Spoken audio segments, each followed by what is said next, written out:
A few years ago, I was sitting at my desk, allegedly writing an article. Had the doc open, had the research pulled up, had coffee. At least the coffee was doing its job. And somehow, 20 minutes later, I was deep in my social media feed, watching a video of a goat screaming like a human. I hadn't decided to pick up my phone. My thumb was just moving like it made the decision before I did. Sound familiar? Here's what I want you to understand right now. Your thumb isn't the problem. Your nervous system is. And here's the good news. There's a 2-minute reset that interrupts the social loop at the biological level. Not willpower, not an app blocker, not another lecture from yourself about screen time. Let me show you the first part right now. Breathe in through your nose for 4 counts. Hold for 4. Out through your mouth for 6. Do it with me right now. In, 2, 3, 4. Hold, 2, 3, 4. Out, 2, 3, 4, 5, 6. Feel that? Your vagus nerve just hit the brake on your stress response. That restless pull in your chest, it just lost some of its grip. That's not a coincidence. That's biology. And that's just step 1. Now, notice that the urge to scroll didn't feel like a choice. That's not a coincidence, and it's not a character flaw. Boredom and loneliness are unmet biological needs, and your brain, danger, Will Robinson, goes straight for the fastest dopamine hit it can find. That hit is sitting right in your pocket. Hi, I'm Will Dieck, college professor and longtime martial artist, and today we're talking about how to stop the scroll loop at the source and what to do instead that actually works. So here's what's happening under the hood.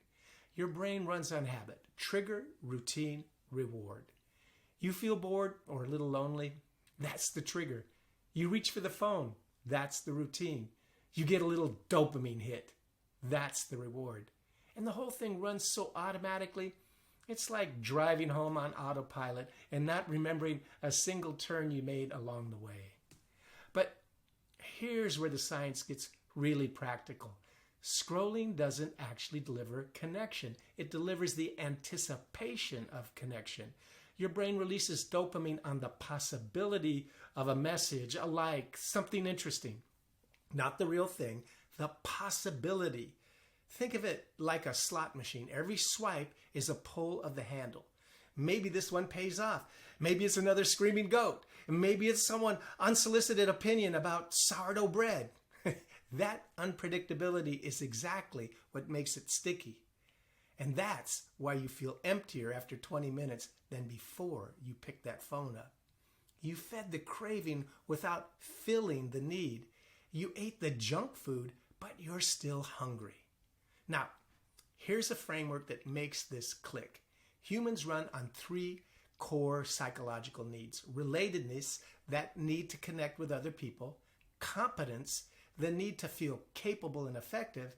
And autonomy, the need to feel like you're in control of your own choices. When boredom or loneliness hits, your relatedness need starts screaming, and scrolling hijacks it. It gives you a cheap imitation of connection, likes, comments, faces on a screen that leaves the real need completely starving. You're not weak. You're not addicted to your phone. You're running a biological program that was built for a world without infinite scroll. The engineers who designed these apps understand exactly how your dopamine system works.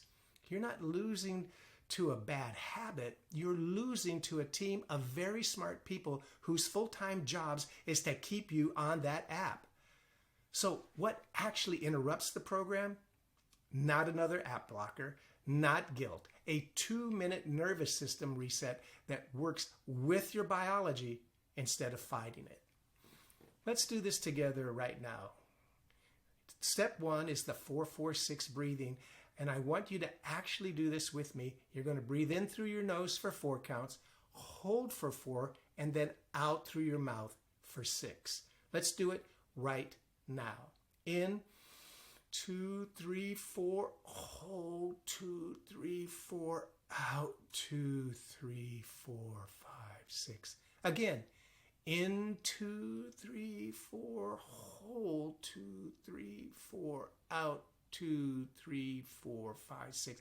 Good. Here's why that works. Your vagus nerve acts like a biological brake pedal for your stress response. When you make that exhale longer than the inhale, you hit that nerve directly. It signals your brain that the threat is gone. Cortisol drops. The scroll urge, that restless pull in your chest, it loses its grip. You didn't fight the urge. You changed the chemistry that's underneath it. That's 60 seconds. Now, step 2. Grab the phone you were just scrolling on and send one real text to one real person. 10 words is plenty. Here are 3 that you can copy right now. Hey, quick check-in. How's your day going? Random thought. You crossed my mind. You good? No need to reply fast, just saying hi. That's it, one text. What you did is feed the relatedness need with something real instead of something fake. You didn't scroll past 100 strangers' highlight reels. You reached out to an actual human who knows you and your name. And if you want to go one level deeper, send a voice note instead of a text. 30 seconds of your actual voice hits the related need harder than any type message ever could. Now, that's about 90 seconds total. 1 step's left. Step 3, do one small thing that connects you to something that you actually care about.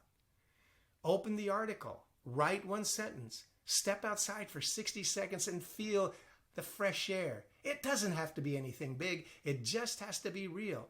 This feeds your competence and your autonomy. Those 2 biological needs that scrolling never touches. You go from passenger to driver in about 30 seconds. And here's the piece that makes the whole reset stick. While you're doing step 3, pinch the skin between your thumb and forefinger, just like I'm doing. Not hard, just firm enough for you to feel it. Hold it for a few seconds while you notice what it feels like to be back in control. Your breathing steady. Your mind clear. Your attention yours again. That pinch becomes your anchor. Every time you pair it with this feeling of choosing, it gets stronger. Every time the scroll pull hits, that pinch is a shortcut back to this state before the spiral even starts. One last thing for step 3. Your brain doesn't need fake motivation. It needs something it can actually believe. So instead of telling yourself something like you're amazing and crushing it, try this. I can handle the next 60 seconds. That's it. Your brain accepts that because it's true. It's not a lie about being extraordinary. It's a process-focused statement about right now, and your nervous system knows the difference. So that's the reset. 60 seconds of 4-4-6 breathing to cut the cortisol. A 10-word text to feed the real connection. 1 meaningful action with an anchor, and a working affirmation to pull you back into the driver's seat. 2 minutes total. But here's the part most people skip. And it's exactly the reason the reset sticks for some people and slides right off for others. Here's the thing. You can't rewire a hijacked nervous system in the middle of a spiral. You have to practice this when you're calm, so your nervous system already knows the pattern when the pull hits. Run the full reset once a day for 7 days, not because you need it, but so your body learns it. The anchor gets stronger every time you use it. And the next time you feel that scroll pull starting, just use the pinch in 1 breath first and see what happens. Then share this video with 1 person you know that gets sucked into the loop. That text counts as step 2 for you. The scroll isn't a habit problem. It's a nervous system problem. And now you have the reset. Run the 2-minute drill today before you need it. Oh, one last thing. Just hit subscribe for more brain-boosting hacks that take minutes but can change everything. Until the next time, this is Will Dieck wishing you only success. And remember, you can always choose real connection over the fake fix.